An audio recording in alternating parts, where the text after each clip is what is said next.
तो मूवी की स्टार्टिंग होती है पास्ट को दिखाते हुए, जहां हम एक रॉयल फैमिली को देखते हैं। उनके स्टैंडर्ड्स बहुत ज्यादा हाई होते हैं। उसी फैमिली के एक लड़के को एक सर्वेंट से प्यार हो जाता है। वो उसे पसंद करने लगता है और उससे शादी करना चाहता था। लेकिन ये बात जब अपने पेरेंट्स से करता है और अपनी फैमिली को बताता है तो सब उसे बहुत बुरा भला कहते हैं और हंसने लग जाते हैं कि तुमने क्या पसंद किया है, तुम्हें नहीं पता कि हम तुम्हारी शादी भी रॉयल फैमिली में ही करेंगे। उस लड़के को बहुत बुरा लगता है। अपनी फैमिली की वजह से वो सर्वेंट लड़की से शादी नहीं कर पाता और उन्हीं के प्रेशर में आके वो किसी और अमीर लड़की से शादी कर लेता है। सर्वेंट लड़की इस बात की वजह से काफी दुखी हो जाती है। वो बिल्कुल टूट चुकी होती है। वो सोच रही होती है कि अमीर लोग गरीबों में शादी क्यों नहीं करते, क्या हम इंसान नहीं होते। और इसी सोच में एक दिन वो सुसाइड कर लेती है, अपनी जान ले लेती है, क्योंकि वो इस चीज को भुला नहीं पा रही थी। दूसरी तरफ वो रॉयल फैमिली अपनी जिंदगी में खुश थी, उन्हें कोई फर्क नहीं पड़ रहा था। अब उस सर्वेंट लड़की की माँ को ये देख के काफी बुरा लग रहा होता है। वो अपनी बेटी की मौत का बदला लेना चाहती थी। वो एक विच होती है जिसको मैजिक करना आता था और वो किसी को भी कर्ज दे सकती थी। अब वो जाती है उस रॉयल कैसल के बाहर और बोलने लगती है कि मैं तुम लोगों को एक कर्ज देती हूँ। तुम लोगों की फैमिली में जो भी बेटी पैदा होगी वो पिग की तरह दिखेगी, उससे कोई शादी नहीं करेगा, सब उसको रिजेक्ट करेंगे और इसी तरह वो अपनी जिंदगी से तंग आ जाएगी। वो तब तक ठीक नहीं हो पाएगी जब तक कोई उसे एक्सेप्ट न कर ले और ऐसा होना बहुत मुश्किल है। ये कर्ज देके वो विच दुखी दिल के साथ वहाँ से चली जाती है। अब हम देखते हैं कि टाइम गुजरता जाता है, कई साल गुजर जाते हैं। उस रॉयल फैमिली में जनरेशन वाइज 500 बार बेटे ही होते हैं और जाहिर है वो रॉयल फैमिली अपने बेटों के लिए ब्राइड्स बाहर से ही लाती थी। लेकिन अब की बार जो उनका बेटा होता है उसकी भी शादी हो जाती है और सब लोग यही एक्सपेक्ट कर रहे होते हैं कि इनका भी बेटा ही होगा। लेकिन उनकी बेटी हो जाती है और वो बिल्कुल वैसी होती है जैसे विच ने कर्ज दिया था। उसके कान पिग जैसे होते हैं और उसकी नाक भी। उसकी माँ ये देख के काफी डर जाती है, लेकिन उसका हस्बैंड उसे समझाता है कि हम जल्दी कुछ कर लेंगे। वो लोग उसका नाम पेनोलोपी रखते हैं। बच्ची तो प्यारी होती है लेकिन इस तरह से उसका फेस काफी वियर्ड लगता था। वो लोग ये तक ट्राई करते हैं कि हम अपनी बेटी की सर्जरी करवा लें ताकि इसका ये फेस ठीक हो सके,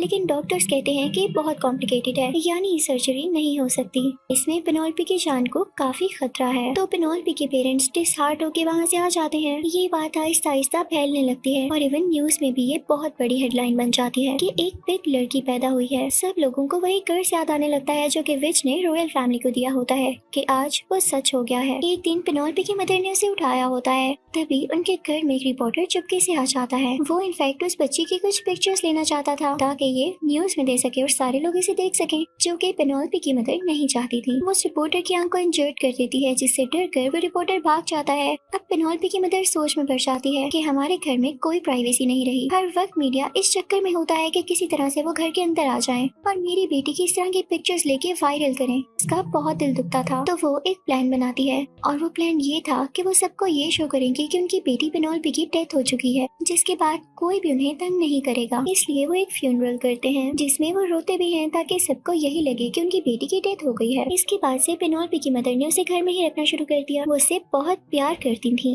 वो उसे घर में ही पढ़ाती लिखाती, उसे हर चीज सिखाती। बेशक वो बाहर नहीं जाती थी, लेकिन घर में भी उसे हर तरह की फैसिलिटी दी जाती थी। अब वक्त गुजरता जाता है और पेनोलोपी काफी बड़ी हो जाती है। अब वो 18 साल यानी 18 इयर्स की हो चुकी थी। उसकी मदर उसे लेके काफी वरिड थी कि इससे शादी कौन करेगा, लेकिन इस बात का जिक्र वो अपनी बेटी से नहीं करती थी कि कहीं उस बेचारी का दिल न टूट जाए। अब अपनी बेटी की शादी के बारे में वो किसी मैरिज ब्यूरो से बात करती है, जो वहाँ पर उसके लिए अच्छे अच्छे प्रपोजल्स भेजती है। लेकिन बहुत ही दुख की बात कि जो भी लड़का उसे देखने आता था वो उससे डर जाता था और वहाँ से भाग जाता था। आज तक किसी भी लड़की ने उसे पसंद ही नहीं किया।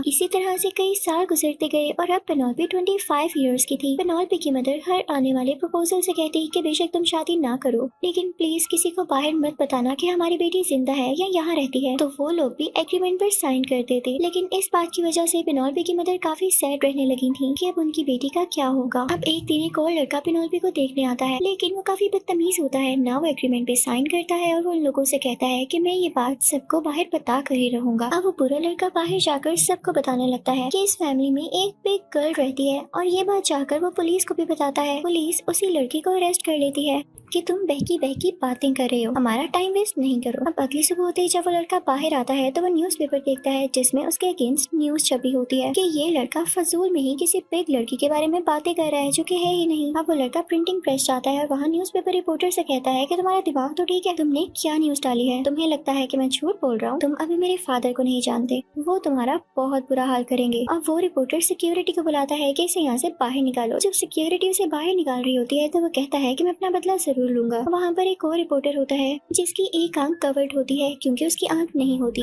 इनफैक्ट ये वही रिपोर्टर था जिसकी आंख पेनोल्पी की मदर ने इंजर्ड की थी। अब वो उस अमीर और बदतमीज लड़के के साथ मिल जाता है कि ये दोनों मिलकर उस बिग गर्ल को एक्सपोज करेंगे। अब वहाँ से वो एक आंख वाला रिपोर्टर एक कैसीनो जाता है जहाँ पर वो एक लड़के से मिलता है जिसका नाम मैक्स होता है। ये रिपोर्टर मैक्स से कहता है कि मुझे तुम्हारी जरूरत है, मुझे एक काम में तुम्हारी हेल्प चाहिए और इसके बदले में मैं तुम्हें पे भी करूंगा। तो मैक्स मान जाता है। अब मैक्स को ये सारी सिचुएशन बताई जाती है कि वहाँ पर लड़के उसे देखने जाते हैं ताकि कोई तो ऐसा हो जिसके साथ पेनोल्पी की मैरिज फिक्स हो सके। तुम भी इसी तरह उसके घर के अंदर जाना, लेकिन तुम्हारे कोर्ट में एक कैमरा फिक्स किया जाएगा, तुम चुपके से उसकी पिक्चर्स लेते रहना। इस बात के लिए मैक्स तैयार हो जाता है और वो दिन भी आ जाता है जब वो उसके घर जाने वाला था। उसने अपने कोर्ट में वो कैमरा सेट कर रखा था। जब उसके घर जाता है तो देखता है वहाँ पर और भी लड़के हैं जो कि उसे देखने आए थे, लेकिन जैसे ही पेनोल्पी वहाँ पर आती है तो सब लड़के भाग जाते हैं सिवाय मैक्स के, क्योंकि वो तो पर्पसली वहाँ पर आया था, वो क्यों भागता। लेकिन पेनोल्पी भी काफी सैड होकर वहाँ से चली जाती है। वो अब अपने रूम में जाती है जहाँ पर एक मिरर लगा होता है। वो तो अपने रूम के बाहर देख सकती थी, लेकिन उस मिरर के दूसरी तरफ वाला इंसान उसके रूम के अंदर नहीं देख सकता था। पेनोल्पी उस मिरर से देखती है कि मैक्स अभी भी नहीं गया। वो उसे कहती है कि तुम यहाँ पर क्यों हो? तो वो कहता है कि आप नहीं जानती मैं यहाँ पर क्यों आया था। इसी के साथ वो एक बुक को देखने लगता है। तो पेनोल्पी उसे कहती है कि ये बुक तुम अपने साथ लेकर जा सकते हो। इसके बाद वो ऐसे शो करवाती है जैसे वो वहाँ से चली गई है, लेकिन मैक्स वहाँ पर फिर से आ जाता है। पेनोल्पी भी उसे देख कर कहती है कि तुम दोबारा क्यों नहीं जा रहे हो? तो मैक्स कहता है क्योंकि मैं नहीं जाना चाहता। तो पेनोल्पी को लगता है कि शायद ही मुझे पसंद करने लगा है और ये पहला लड़का है जिसको मैं दिखने में बुरी नहीं लगी। तो वो मैक्स से कहती है कि अच्छा ठीक है, कल तुम दोबारा आ जाना। इसके बाद मैक्स चला जाता है। अब पेनोल्पी की फैमिली और उसकी मदर काफी खुश होती हैं कि फाइनली हमारी बेटी किसी लड़के को अच्छी लग गई, और वो सब कल के दिन के लिए काफी एक्साइटेड भी होते हैं। दूसरी तरफ मैक्स भी, क्योंकि उसने उसकी पिक्चर्स जो लेनी थी। अगले दिन मैक्स दोबारा से तैयार होता है और उसी जगह जाता है जहाँ पर मिरर के थ्रू उन दोनों में बातें हुई थी। वो लोग कुछ बातें करते हैं। अब मैक्स उसके लिए म्यूजिक प्ले करता है और वो मिरर के थ्रू ही उसके साथ चेस भी खेलता है। अब मैक्स उससे मिरर के थ्रू ही बातें करने लगता है। वो उससे पूछता है कि क्या कभी तुम मेरे साथ बाहर चलोगी? तो पेनोल्पी उसे कहती है कि नहीं, ये तो पॉसिबल नहीं है। तो मैक्स कहता है कि अच्छा ठीक है, तो मैं घर चलता हूँ और कल दोबारा आऊंगा। अब अगला दिन आ जाता है। मैक्स के कोर्ट में अभी भी वो कैमरा होता है। आज के दिन वो पेनोल्पी के लिए पियानो प्ले करने लगता है। वो जान के पियानो खल बजाने लगता है। तो अब की बार पेनोल्पी उसके सामने आ जाती है और उसे सिखाती है कि पियानो को इस तरह से बजाते हैं और उसे कैसे यूज करते हैं। यहाँ पे मैक्स पेनोल्पी की शक्ल ठीक से पहली बार देखता है। शुरू में तो वो भी काफी डर जाता है, काफी कंफ्यूज होता है कि इंसान है या पेग। जब उसकी नोज को हाथ लगाने के लिए अपना हाथ उठाता है तो उसके कोर्ट में छुपे कैमरा से पिक्चर क्लिक हो जाती है। लेकिन मैक्स अब ऐसा नहीं चाहता था क्योंकि पेनोल्पी उसे काफी इनोसेंट लग रही थी। पिक्चर तो गलती से क्लिक हुई थी। तो पिक्चर के क्लिक होते ही मैक्स के मुंह से निकलता है, ओह ये क्या हो गया। पेनोल्पी को ये बात काफी बुरी लगती है। उसे ये लगता है कि शायद इसने मेरी नोज को देख के ऐसे कहा और इसे रिग्रेट हो रहा है कि ये यहाँ पर क्यों आया। पेनोल्पी वहाँ से चली जाती है। मैक्स को ये काफी बुरा लगता है। वो चाहता था कि वो पेनोल्पी को क्लियर करे, लेकिन वो नहीं कर पाता क्योंकि पेनोल्पी अब काफी हर्ट हो चुकी थी। उसे लग रहा था कि मैक्स भी बाकी लड़कों जैसा है। वो उसे कहती है कि उसे उससे बात नहीं करनी। मैक्स यहाँ से चला जाता है। पेनोल्पी काफी टूटी हुई थी क्योंकि आज तक उसे किसी ने भी एक्सेप्ट नहीं किया था। उसकी मदर उसे समझाती है कि उसे एक चांस तो दो।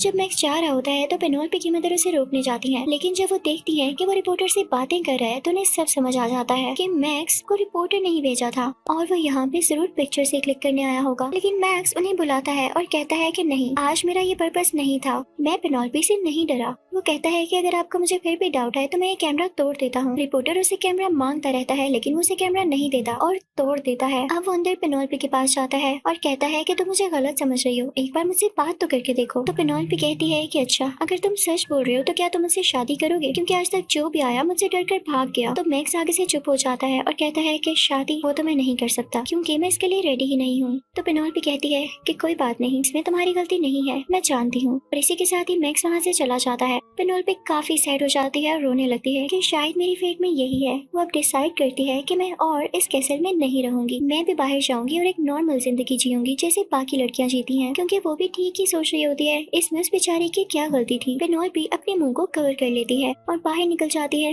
बाहर जाते ही उसे सब कुछ बहुत अच्छा लगने लगता है क्योंकि ये सब उसने पहली बार देखा था। इस तरफ अगर पेनोल्पी खुश होती है तो दूसरी तरफ उसकी मदर काफी वरीड हो रही होती है कि उनकी बेटी कहाँ गई। तो पेनोल्पी उन्हें कॉल करके कहती है कि अब मैं कैसल में नहीं आऊंगी, मैंने इतने साल अंदर गुजार लिए, अब मुझे बाहर रहना है और मैं यहाँ पर खुश हूँ। वो एक होटल में रहने लगती है। दूसरी तरफ हम मैक्स को भी काफी उदास देख रहे होते हैं क्योंकि उसे बुरा लग रहा होता है कि उसने पेनोल्पी को मना किया, लेकिन वो दिल का बुरा नहीं होता। अब दूसरी तरफ इस बात का पता उस एक आंख वाले रिपोर्टर को भी चल जाता है कि पेनोल्पी ने अपना घर छोड़ दिया है और वो कहीं बाहर है। तो वो कहता है कि कितना अच्छा हो कि अगर हम पेनोल्पी को ढूंढ लें। इसके लिए वो अमीर लड़के के साथ मिलकर उसका स्केच बनवाता है क्योंकि उस अमीर लड़के ने उसे अव्वल एज में देखा होता है, लेकिन जब वो स्केच तैयार होता है तो वो बहुत ज्यादा अजीब और खौफनाक होता है। अब ये पिक्चर यानी स्केच न्यूज़पेपर में दे दिया जाता है उसकी मिसिंग रिपोर्ट के साथ, और साथ रिवॉर्ड भी रखा जाता है कि जो कोई इसे ढूंढेगा उसे काफी ज्यादा इनाम मिलेगा। ये बात बेचारी पेनोल्पी को भी पता चल जाती है और जब वो देखती है कि उसका फेस इतना खतरनाक बनाया गया है तो वो काफी हर्ट होती है और वो कहती है कि वो अपनी रियलिटी सबके सामने लाएगी। वो जाकर अपनी एक पिक्चर क्लिक करवाती है। वो ये पिक्चर उसे एक आंख वाले रिपोर्टर को दे देती है। जब रिपोर्टर वो पिक्चर देखता है तो वो कहता है कि पेनोल्पी इतनी भी बुरी नहीं है, सिर्फ उसका नाक ही बड़ा है। जिस तरह का स्केच उस अमीर लड़के ने तैयार करवाया वो तो बहुत खौफनाक था। इस तरह से लोग पेनोल्पी को बुरा जानेंगे। अब वो जाकर पिक्चर मैक्स को भी दिखाता है तो मैक्स कहता है कि मुझे तो पहले ही रिग्रेट है कि मैंने उसके साथ बुरा किया और अब उसका ये एक्ट देखकर मेरा दिल दुख रहा है। अब मैं सारे बुरे काम छोड़ दूंगा। और अब वो पियानो सीखने लगता है। वो पियानो बजाया करता था और उसे याद किया करता था। दूसरी तरफ पेनोल्पी अपनी जिंदगी को काफी एंजॉय करी होती है और वो एक बार में जाती है जहाँ पर उसे एक लड़की मिलती है। वो उससे बातें करने लगती है और उन दोनों में काफी अच्छी दोस्ती हो जाती है। पेनोल्पी ने अभी तक अपना फेस कवर ही रखा हुआ था। अब ये दोनों फ्रेंड्स घूमने भी जाती, एक साथ वॉक भी करती, लेकिन अभी तक उसकी फ्रेंड को डाउट नहीं हुआ था कि वही बिग गर्ल है। तरह एक दिन ये लोग वॉक कर रही होती हैं कि पेनोल्पी की मदर उसे देख लेती है। वो उसके पीछे जाने लगती है, लेकिन पेनोल्पी भागते भागते एक बार में आ जाती है क्योंकि वो घर वापस जाना नहीं चाहती थी। लेकिन बार में आते ही पेनोल्पी बेहोश हो जाती है। जब उसकी दोस्त उसे होश दिलाने के लिए उसका मास्क हटाती है तो वो उसकी पिग जैसी नाक देख लेती है और उसे सब कुछ पता चल जाता है। और वहाँ पर पेनोल्पी की मदर भी आ जाती है जो कि उसे वापस घर ले आती है। लेकिन जब पेनोल्पी की आंख खुलती है तो उसे बहुत सारे फ्लैशेस अपने मुंह पर पड़ते हुए फील होते हैं। वो जब उठ के बैठती है और विंडो से कपड़ा हटाती है तो उसे पता चलता है कि बाहर तो मीडिया वाले हैं और बहुत सारे लोग उसके बारे में जान चुके हैं। अब रिपोर्टर्स उसे क्वेश्चनिंग करने लगते हैं तो वो सब कुछ बताने लगती है। तो बाहर के लोग कहते हैं कि पेनोल्पी इतनी भी बुरी नहीं है, वो तो फ्रेंडली भी है और हम यही समझते थे कि ये रूड है, बहुत बदतमीज होगी और किलर भी होगी। अब पेनोल्पी की मदर को भी इस बात से कोई इशू नहीं था, बल्कि वो लोग खुश थे कि मीडिया और बाकी के लोग उन्हें पसंद कर रहे हैं। अब पेनोल्पी की मदर उसे पहली बार खुशी से इजाजत देती है कि जाओ अपनी फ्रेंड के साथ जहाँ मर्जी घूमो। और यहाँ पे पेनोल्पी खुशी खुशी अपनी दोस्त के साथ घूमने लगती है। अब पेनोल्पी काफी फेमस हो चुकी थी और सब लोग उसे पसंद भी करते थे। दूसरी तरफ हमें वही अमीर लड़का दिखाया जाता है जिसने पेनोल्पी का काफी खौफनाक और बुरा स्केच बनवाया था। जब लोग उसे पूछते हैं कि आपने ऐसा क्यों किया तो वो कहता है क्योंकि तब मैं काफी डर गया था। अब क्योंकि वो बहुत फेमस हो चुकी थी तो उस अमीर लड़के के फादर उसे कहते हैं कि बेटा तुम्हें अब शादी तो इसी लड़की से करनी होगी। वो ऐसा इसलिए कर रहे थे क्योंकि वो इस सिटी के मेयर बनना चाहते थे और अगर उनका बेटा पेनोल्पी से शादी कर लेता तो उन्हें पब्लिक की फेवर मिल जानी थी। वो अपने बेटे को बहुत फोर्स करते हैं लेकिन वो अमीर बच्चा मान नहीं रहा होता कि डैड मैं कैसे शादी कर सकता हूँ। लेकिन बाद में उसे अपने फादर के प्रेशर में आके शादी के लिए हाँ करना ही पड़ता है। फिर हम देखते हैं कि पेनोल्पी बार में होती है और तभी वहाँ पर मैक्स आता है जो कि उसे कहता है कि एक बार मेरी बात तो सुन लो, तुम्हें मिसअंडरस्टैंडिंग हुई है जिसे क्लियर करने मैं यहाँ पर आया हूँ। तो पेनोल्पी कहती है नहीं मुझे कुछ नहीं सुनना, मैं अब अपनी जिंदगी में खुश हूँ। तुमने जिसको पिक्चर दिखानी थी तुमने दिखा ली ना, अब जाओ यहाँ से। वो उसकी कोई बात नहीं सुनती और चली जाती है। अब हम उसके घर का सीन देखते हैं जब वो अमीर लड़का वापिस से उसके घर आता है और उसकी मदर से कहता है कि मैं पेनोल्पी से शादी करना चाहता हूँ। जिस पर उसकी मदर काफी खुश होती है कि फाइनली पेनोल्पी को कोई पसंद कर गया। उन्हें क्या पता था कि पेनोल्पी को तो अब सारी दुनिया पसंद करने वाली थी। वो अपनी बेटी को मनाती है लेकिन पेनोल्पी कहती है कि पहले इसी ने हमारे साथ बहुत बुरा किया है। तो पेनोल्पी की मदर उसे समझाती है कि बेटा रिश्ता अच्छा है, हाँ कर दो। पेनोल्पी को हाँ करना ही पड़ता है। अब एक बहुत बड़ी पार्टी अरेंज होती है जिसमें पेनोल्पी की और उस अमीर लड़के की फैमिली होती है। वो एक फैमिली इवेंट होता है जिसमें मैरिज डेट फिक्स होनी होती है। लेकिन तभी वहाँ पर मैक्स आ जाता है जो कि पेनोल्पी को समझाने आया था कि ये अमीर लड़का बहुत मतलबी है और सिर्फ तुमसे मतलब के लिए शादी की जा रही है। लेकिन उससे पहले ही वही अमीर लड़का उसके सामने आ जाता है और कहता है कि नहीं मैं तो पेनोल्पी से प्यार करता हूँ, अगर मैंने उससे शादी ना की तो उससे कोई और भी शादी नहीं करेगा।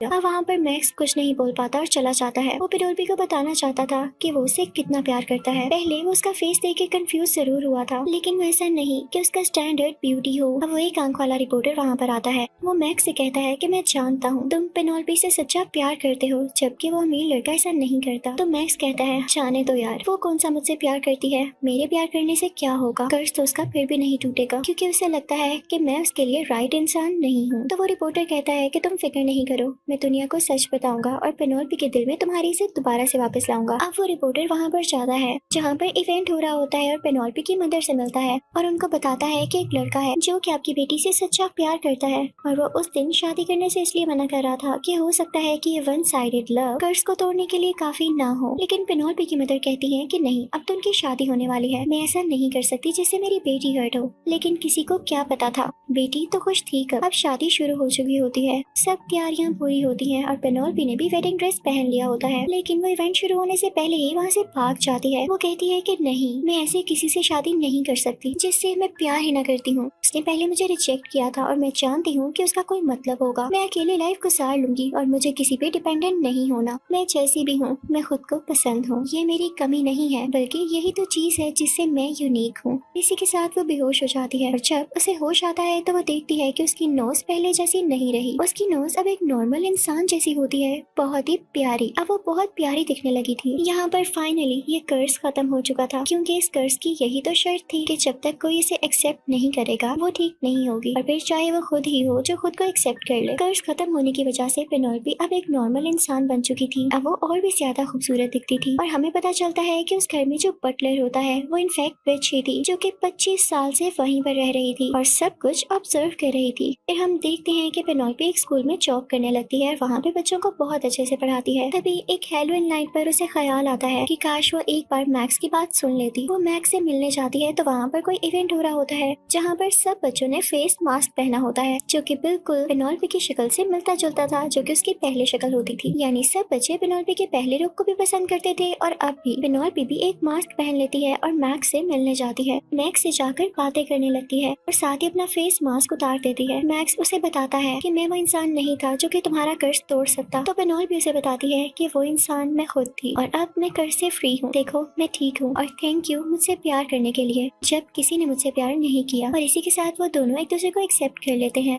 काफी खुश रहने लगते हैं। फिर हम देखते हैं कि ये मूवी यानी ये स्टोरी जो हम देखते आ रहे हैं वो ये दोनों स्कूल के बच्चों को सुना रहे थे और इसी सीन के साथ ये मूवी यही एंड होती है। Thank you for watching.